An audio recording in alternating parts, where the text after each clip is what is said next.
Família Crescer, a paz do Senhor. Continuando a nossa leitura bíblica, Romanos capítulo 11. Pergunto, pois, acaso Deus rejeitou o seu povo? De maneira nenhuma. Eu mesmo sou israelita, descendente de Abraão, da tribo de Benjamim. Deus não rejeitou o seu povo, o qual de antemão conheceu?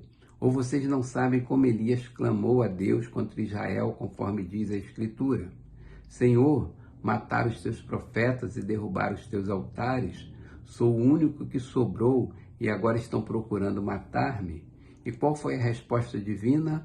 Reservei para mim 7.000 homens que não dobraram os joelhos diante de Baal.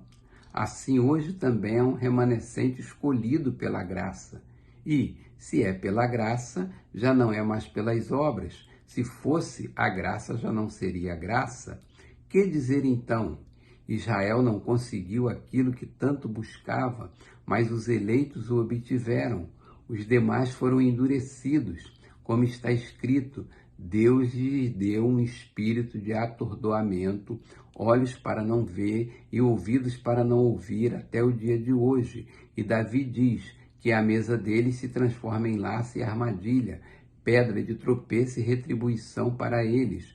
Escureçam-se os seus olhos para que não consigam ver, e suas costas ficam encurvadas para sempre. Novamente pergunto, acaso tropeçaram para que ficassem caídos? De maneira nenhuma. Ao contrário, por causa da transgressão deles, veio salvação para os gentios, para provocar ciúme em Israel. Mas, se a transgressão deles significa riqueza para o mundo e o seu fracasso riqueza para os gentios, quanto mais significará a sua plenitude?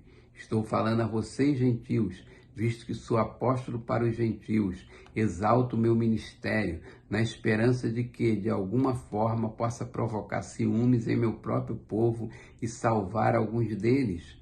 Pois se a rejeição deles é a reconciliação do mundo, o que será a sua aceitação, senão vida dentre os mortos?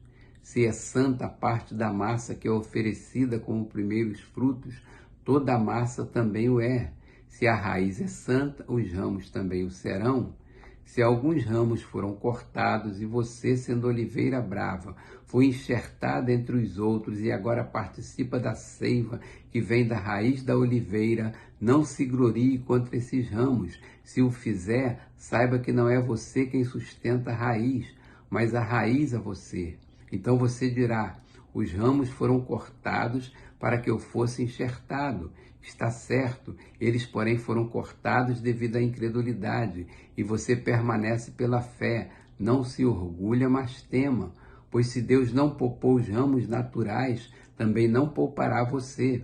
Portanto, considere a bondade e a severidade de Deus. Severidade para com aqueles que caíram, mas bondade para com você, desde que permaneça na bondade dele. De outra forma, você também será cortado.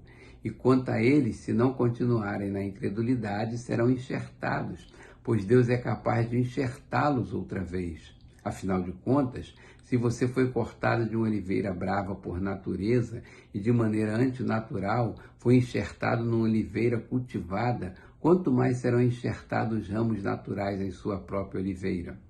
Irmãos, não quero que ignorem este mistério, para que não se tornem presunçosos. Israel experimentou um endurecimento em parte, até que chegasse a plenitude dos gentios, e assim todo Israel será salvo, como está escrito. Virá de Sião o Redentor, que desviará de Jacó a impiedade, e esta é a minha aliança com eles, quando eu remover os seus pecados.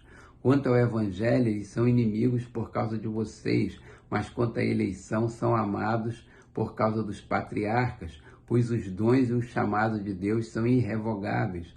Assim como vocês, que antes eram desobedientes a Deus, mas agora receberam misericórdia, graças à desobediência deles, assim também agora eles se tornaram desobedientes, a fim de que também recebam agora misericórdia, graças à misericórdia de Deus para com vocês.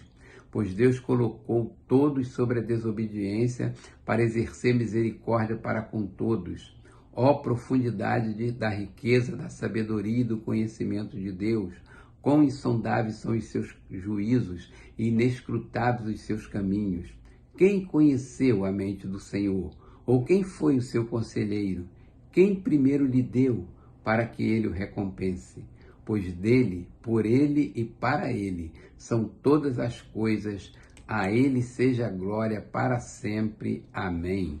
Capítulo 12. Portanto, irmãos, rogo-lhes pelas misericórdias de Deus, que se ofereçam em sacrifício vivo, santo e agradável a Deus. Este é o culto racional de vocês. Não se amoldem ao padrão deste mundo, mas transformem-se pela renovação da sua mente, para que sejam capazes de experimentar e comprovar a boa, agradável e perfeita vontade de Deus. Pois pela graça que me foi dada, digo a todos vocês, ninguém tenha de si mesmo um conceito mais elevado do que deve ter, mas pelo contrário, tenha um conceito equilibrado de acordo com a medida da fé que Deus lhes concedeu. Assim, cada um de nós tem um corpo com muitos membros, e esses membros não exercem todos a mesma função. Assim também em Cristo, nós que somos muitos, formamos um corpo e cada membro está ligado a todos os outros. Temos diferentes dons de acordo com a graça que nos foi dada. Se alguém tem o dom de profetizar, use-o na proporção da sua fé.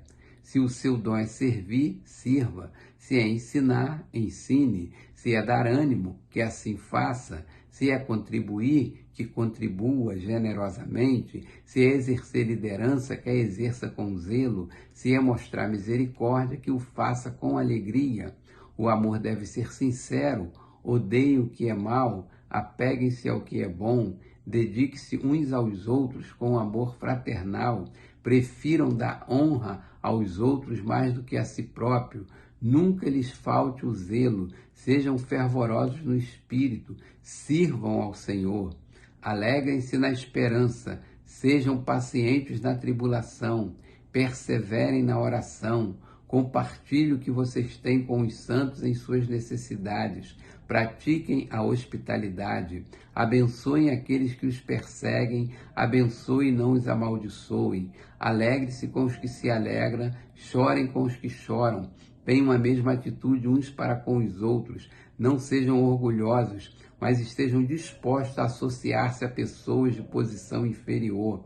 Não sejam sábios aos seus próprios olhos. Não retribua ninguém mal por mal. Procurem fazer o que é reto aos olhos de todos. Façam todo o possível para viver em paz com todos.